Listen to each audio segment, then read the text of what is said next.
Hey Internet, it's RJ. Welcome back. Thanks for tuning into this show today. Now today is Sunday, so you know what that means. We're going around the net with all the news you can use in the week that was in credit and finance. It was a banking holiday, but you know the deal, no days off. We've got a good roundup. So we're talking about Wyndham ruining some status matching that folks loved. We've got a lot of Chase Sapphire updates, and of course we have the aftermath of the US Bank Smartly, which is more so updates than news, but it's here. We made it work, so we'll cover in some notes at the end of the show for that, for those interested. So of course, if that sounds interesting to you, then go ahead, press the subscribe button, and let's get to work.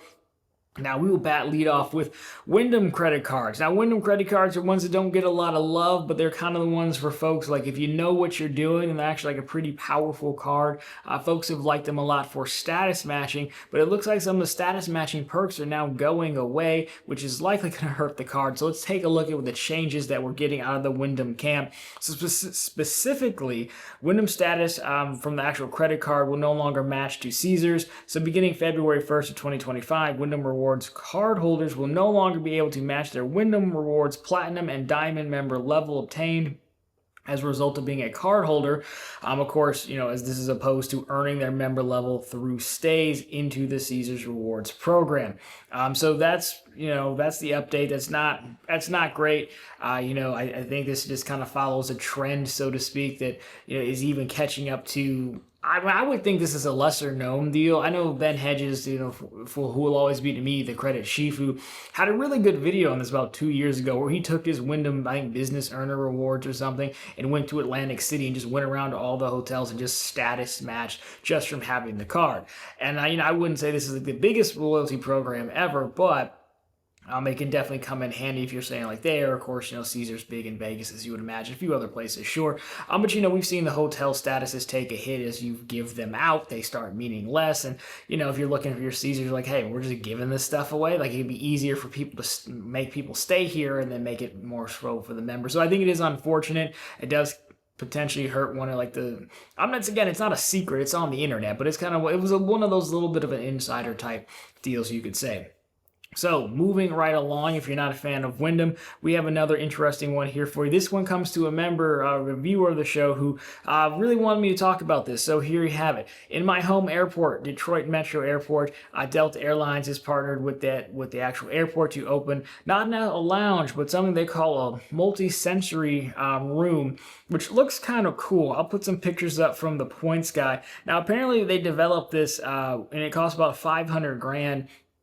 To set up this room. And I guess the gist of it is it's a place you can kind of go and, like, it's supposed to be quiet and chill away from the busy terminal and airport. They've got some kind of wall where you can, like, make music on. They advertise a beanbag chair. Apparently there are similar rooms in Pittsburgh, Seattle, Kansas City, Portland, and Indiana as well. There are airports. So designed to provide calm and supportive and safe environments for individuals with sensory sensitivities. So look, I appreciate people sending it in. The person I talked to really wanted me to cover this. I'll be candid with you. I don't have a strong opinion about it. I think if it helps people out, cool. The fact that it was developed by Delta and they put some spend into it, even better. You know, if it helps people, by all means. I can't imagine they're actually going to start adding this as a credit card perk or make you get in, but you never know. In a year's time, we could be talking about overcrowding of the sensory room. So there you have it. Of course, shout out for you for sending in the story and, recognition the home airport there. So if you're more of less of a room person and more of a lounge person, well, Citi, as we talked about last week, they had the trademark filing for Strata Lounge. Well, the good doctor, through the sources of Reddit, has found some more potential details. Large caveat that this is a rumor. I mean, it's a real landing page, as we'll cover, but it's still a rumor. We don't know what they're going to do for sure. But what we have here is if you at one point, if you put in Citi.com/Strata Elite, which I haven't done, I'll try to put it on. If anything comes up on screen, I'll put it up for you. But it would be that would normally be the benefits page. But you got a message saying Project Onyx test page. Project Onyx sounds like a really cool name. And so a person spoke to a branch manager, and the branch manager said it would be a lounge card to replace the Citi Prestige. These lounges will initially open in select entertainment venues as a test bed prior to airport locations. This of course lines up with the Strata Lounge trademark. I don't know if that means like, I think Project Onyx is just an internal code name, I would say, which, reminds you of either the Pokemon Onyx or like, wasn't there like an Onyx in Halo, like the lore of Halo? I feel like that's Ghosts of Onyx was like a book or something. Anyhow, before we totally go down the wrong nerdy path here, that is interesting. I mean, I do like the idea of expanding lounges to other venues, right? I know we've seen American Express do similar with that in places in like arenas and stadiums and stuff, and test it out there. It's probably I would say it's actually probably easier to get into arenas who don't necessarily have all these places except for a handful than it is to get into airports, which is already usually the good airports are like pretty chocked up on space, and it's not really a way to put them in there. But if you can still, I'm still convinced we're going to max out on airport lounges, and the way to increase the benefit is make the cards for the prices that they're getting, and I think they're very expensive, make them useful in everyday life, so to speak, not just the airport. So that is the rumor. We'll have to see how that plays out. I mean, it does make sense. I find it interesting that some branch manager just told this person, but hey, people just like talking. That's why I get sent things too, and we do appreciate it. It's how we got on the U.S. Bank stuff, for example.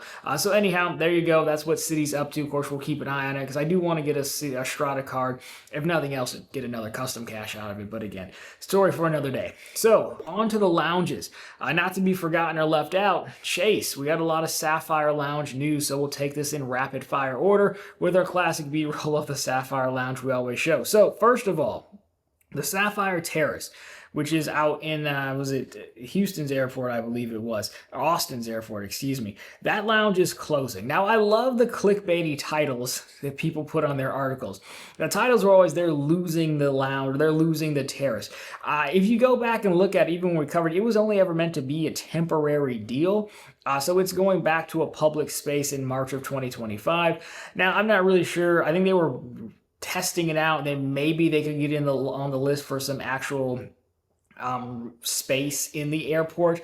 I'm not sure if you're the airport why you want to give this back to the public when you could just keep making money from Chase, but hey, it is what it is. It's not like, oh my gosh, Chase failed and they're losing it. It was always set to go back to those guys. So in addition to that, we have a new lounge coming soon to replace that, a full lounge this time, which is going to open in San Diego Airport. So we don't have a ton of details. You're looking at about 11,000 square feet between gates 46 and 47 on a mezzanine level. That's what the last rumors is. Now it's looking like it's set to open on December 6th. So right around the corner, your standard stuff, inspired design, local food and beverages, art partnerships, that whole thing. Now one that's open right away, if you just can't wait, is Phoenix Sky Harbor International Airport. They now have a lounge open as well. And so they're straight from Chase's site. You're looking at 4:30 a.m. to 10:30 p.m. daily. Again, they've got spaces for working and relaxing, private accessible bathrooms, indoor patio terrace. So there's where the terrace went, I guess. Amenities here. You're looking at fresh and seasonal menus, including specially created items from Phoenix-based. That's what they always say. Larder in the Delta available at the Airstream. Curated wine list. Fresh local roast from press coffee.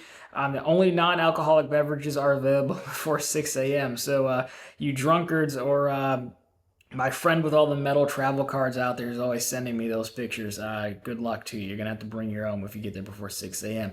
So there you go. Those are your litany of Chase Lounge updates. But, if you don't like Chase Lounge updates, well, you like their credit cards, we have some news on that front too, and the approval process, especially on the Ink line. Now, don't worry, it's nothing good. You can see what they're spending all this lounge money on. They must take away from their credit card approvals, because now we have multiple threads going out there between Doctor and Reddit and a few other places of not only being harder to go through recon, which is Chase's reconsideration line, but also having more strict rules on the Ink card. So if we take a look at this again directly from our good friend the Doctor. So they pulled this from a survey on our churning, so we give credit where credit is due. But some people are trying to amass stats on this. So those with 0 Ink cards had an 87% chance of getting approved for an Ink card. They had 14 data points there. 1 Ink card had a 68% chance of getting approved, 19 data points there. Those with 2 Ink cards had a 57% chance of getting approved, approved, 28 data points. 3 ink cards had an 18% chance of getting approved, 40 data points. I believe this is the data points they're looking at. And 4 ink cards had a 0% chance. Similarly, on the same vein, folks are reporting that Chase no longer is letting everyone go through recon, right? When normally we used to just call in, they'd always send you through recon. If you got denied, you want to approve. Now it looks like they're just telling some people, hey, it's a flat out no on like first line customer service. Maybe you make it a second line, but there you go. So I want to do a whole video topic on this. Actually, I might do that right after this. The ink thing, people go crazy for, and this is your own doing. If this is true, this is your own doing. And the reason is, we know that, yes, at one point I had all 4 ink cards at one time, right? Which is allowed. There's no rule against that. But then folks do the one with the EIN where you can get one under your SSN, then one under your EIN. You can double up and open up multiple business. There's that famous video of like some dude walking you how to let's churn and burn ink cards like every other day or something like that. And I get it because, yeah, they had the $900 offers, and the $900 offers were amazing. Those were probably the best cashback credit card offers I can remember seeing. $900 for a no annual fee card. And on a neat cash card, a keeper card, crazy, right? I took advantage of them too. But people go too far, and then like we're surprised that like things like this happen, and like we get blocked and they tighten things up. So I think that's what's happening. And if true, I can't even really be too mad at Chase for doing it, because again, for so long people have gone so hard on the ink cards that like, yeah, it was kind of bound to happen. Recon, you know, that's a little bit of a different story. We don't have a ton of details on that one, right? Like, is it more of like, hey, before we would just take anyone through recon, even though if we knew the answer already. Like, some things are just going to be a no. Like, 524 is just going to be a no. So there's no reason to let you talk to an underwriting team or somebody like that, because it's just going to be a no. Some things are fixable, though. Like, when I had to go through recon for mine, it was actually like, it was like business structure. But that doesn't really make any sense. It's on purpose. The reason doesn't make any sense. But when you talk through it, long story short, because I had these rental houses, I almost needed to like double book it. I had it as business income, but if you don't put it under personal income, then it looks like, oh my gosh, how can you afford these houses, is basically what I was told. So I just needed to reallocate it basically, and I was fine. That would make sense to go with the recon. Again, 524, not so much. So if it's more of that, then I think that's fine. Let's just not waste anyone's time. Again, the bank's never really going to tell you that up front, but you get it. But the ink thing, I mean, it seems like Chase went on a huge marketing customer acquisition spree a while back, hence the 900 staying for so long, and now they're trying to rein it in, tighten up a little bit. I can't really be mad at them, knowing how we are. And I kind of want to make a video topic on that, about just like, hey, sometimes the bank's right and we go a little bit too far. I get it, but so do I. But anything worth doing is worth overdoing, right? So I can't be mad at you. I'm proud of you, but this is the result. So anyhow, there's all that. Now, this next part isn't necessarily, there's a little bit of news in here, but more so update. So the news of the week that dominated last week was US Bank and Smartly. And we did a whole video on it on Thursday about how to get into Smartly rewards, the products to stack and all that. I'm going to do a few more videos on it about how I got in and everything like that. So first of all, we're going to follow up on that. But the news to come by from here is around the Altitude Go, actually. The Altitude Go is the red card that does the 4x back on gas, and I think groceries as well. So that card is going to get capped. No, I'm sorry, I had it wrong. That was the Connect. We've got, so the Altitude Go's 4x dining category is getting capped at $2,000 quarterly limit, and that is starting in April 2025. So previously it was unlimited. That to me is just silly. On one hand, it's fine, right? Like, the amount of people spending that much in dining, I don't think that many people are spending that much in dining. I really don't. In certain areas, yes, I'm sure you are. But again, if you're like living in those areas, I don't know that you're a US Bank card holder, honestly. So I don't think this is a big deal, but it's still kind of a big deal. Anytime you cap it, this is likely to go out to their whales who are spending more than they want.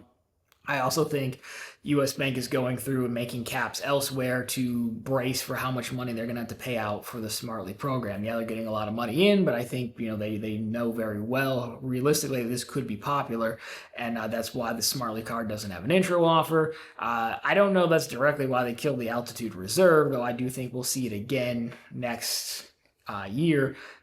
I've heard loosely keep an eye out for quarter 2. I don't have anything more solid to share than that. But anyhow, and then we've also seen them change the Connect card, which dropped the annual fee but nerfed some stuff as well. So really, I think we're going to see a wait and see with U.S. Bank, and they're going to have to see how this Forex plays out. I mean, it might not be 4x for everyone, but still 2.5%, 3%. There's a reason credit cards have historically on catch-all stayed at 2%.